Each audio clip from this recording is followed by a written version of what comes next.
चलिए शुरुआत करते हैं आज के पेपर की। आज के पेपर में यदि हम बात करें तो राजस्थान से पहला प्रश्न आपका क्वेश्चन नंबर 72। 20वीं पशु गणना 2019 के अनुसार राजस्थान में कुक्कुट संख्या, कुक्कुट का मतलब मुर्गियों की जो संख्या है वो कितनी है।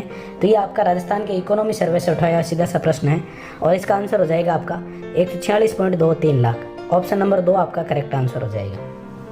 उसके बाद 73 क्वेश्चन, ये भी आपका राजस्थान इकोनॉमिक्स से जुड़ा हुआ है और इसमें पूछा हुआ है पशुधन संपदा से कौन सी भेड़ काले मुंह, यानी ऐसी कौन सी भेड़ की नस्ल है जिसका मुंह जो है वो काला होता है। तो इसका आंसर हो जाएगा आपका मारवाड़ी नस्ल। ऑप्शन नंबर 3 आपका करेक्ट आंसर हो जाएगा इस प्रश्न का।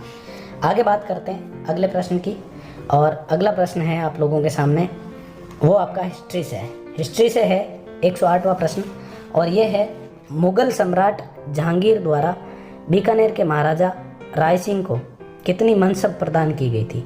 तो राय सिंह को जो मनसब प्रदान की गई थी वो की गई थी 4000 की। ऑप्शन नंबर सी आपका करेक्ट आंसर हो जाएगा 108वें प्रश्न का। 109वें प्रश्न की यदि हम लोग बात करें तो जयपुर में राजनीतिक चेतना के उदय और विकास में निम्न में से किसका योगदान था। तो ये हमें बताना है। तो जयपुर से किसका संबंध है, तो सीधी सी बात करें तो माणिक्यलाल वर्मा जो कि मेवाड़ प्रजामंडल से रिलेटेड थे, भोगीलाल पांड्या डूंगरपुर और जयनारायण व्यास का संबंध मारवाड़ प्रजामंडल से था। तो हमारा इस क्वेश्चन का आंसर हो जाएगा अर्जुन लाल सेठी। ऑप्शन नंबर 1 आपका करेक्ट आंसर हो जाएगा। आगे बात करते हैं 110वां प्रश्न, निम्नलिखित युग्मों में से कौन सा युग्म सुमेलित है। अब आपके सामने दे रखे हैं एक तरफ तो किसानों के नाम और दूसरी तरफ आपको दे रखा है किसान आंदोलन का नाम। तो हमें यह बताना है कि कौन सा ऐसा युग्म है जो सुमेलित है। तो यदि बात करें हम नानक भील और देवलाल गुजर, इनका संबंध बीकानेर आंदोलन से नहीं था। नानजी एवं ठाकरी पटेल ये बूंदी किसान आंदोलन से संबंधित नहीं थे, ये बिजोलिया किसान आंदोलन से संबंधित थे। आगे बात करते हैं देवा गुजर और भवानी शंकर, ये सीकर किसान आंदोलन से संबंधित नहीं थे। लेकिन रूपाजी और करपाजी जो किसान हैं ये आपके बेंगू किसान आंदोलन से संबंधित थे और इस प्रश्न का आंसर हो जाएगा ऑप्शन नंबर 4। ये बेंगू किसान आंदोलन की जो घटना है जिस दिन रूपाजी और करपाजी नामक 2 किसान शहीद हुए थे, यह आपकी 13 जुलाई 1923 की घटना है। यानी 13 जुलाई 1923 के दिन बेंगू में फायरिंग में रूपाजी और करपाजी नामक जो 2 किसान थे वो आपके शहीद हो गए थे।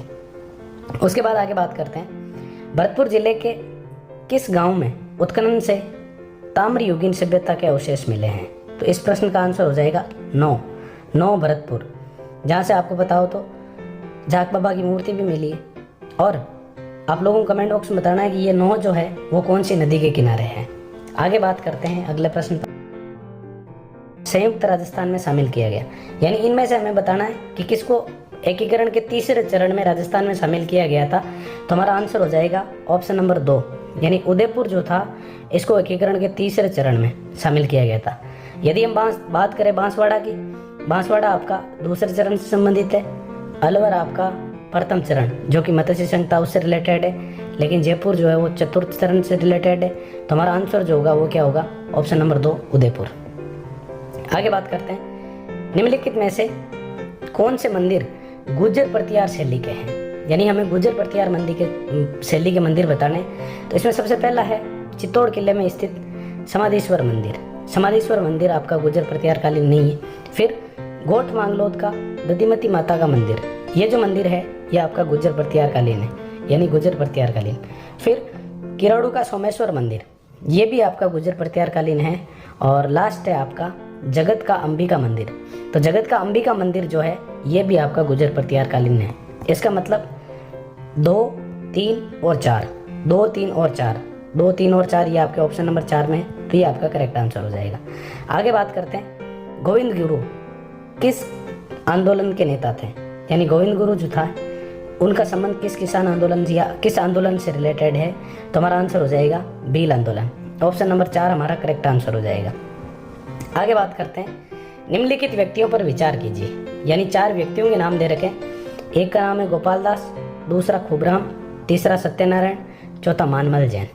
इनमें से कौन बीकानेर राजद्रोह एवं षड्यंत्र मामले में सम्मिलित थे, यानी हमें यह बताना है कि ये जो व्यक्ति है, इनमें से कौन कौन बीकानेर राजद्रोह जो है वो षड्यंत्र में शामिल है।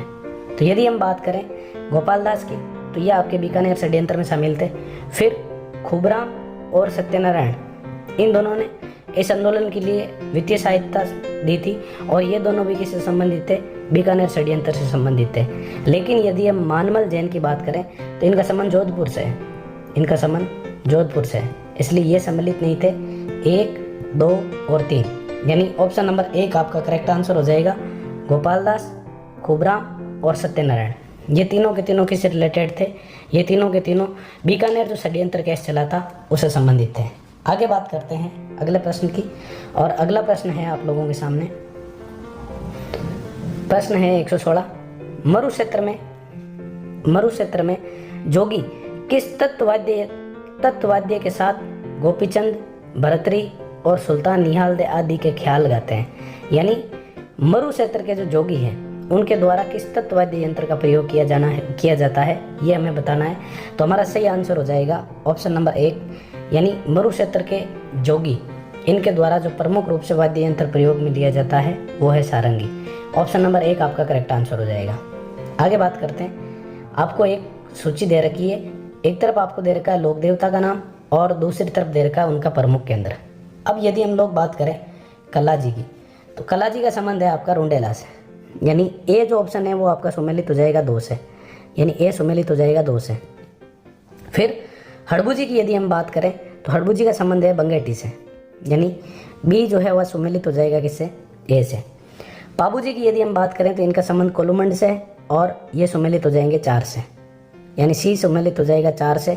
और डी जो है गोगा जी का संबंध है दरेवा से, तो ये सुमेलित हो जाएंगे 3 से। तो हमारा जो आंसर होगा वो होगा 2, 1, 4, 3। अब हम ऑप्शन देखते हैं, 2, 1, 4, 3, यानी ऑप्शन नंबर 4 जो है वो हमारा करेक्ट आंसर हो जाएगा इस प्रश्न का।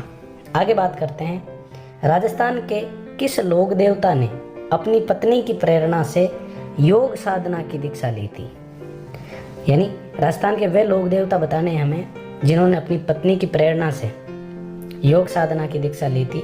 तो वो जो लोक देवता है उनका नाम है मल्लीनाथ जी, और मल्लीनाथ जी ने अपनी पत्नी रूपादे के कहने पर, यानी इनकी पत्नी का नाम था रूपादे, और इनके कहने पर इन्होंने जो योग दीक्षा ली थी वो ली थी उगम सिंह से इन्होंने क्या किया था, योग की दीक्षा ली थी।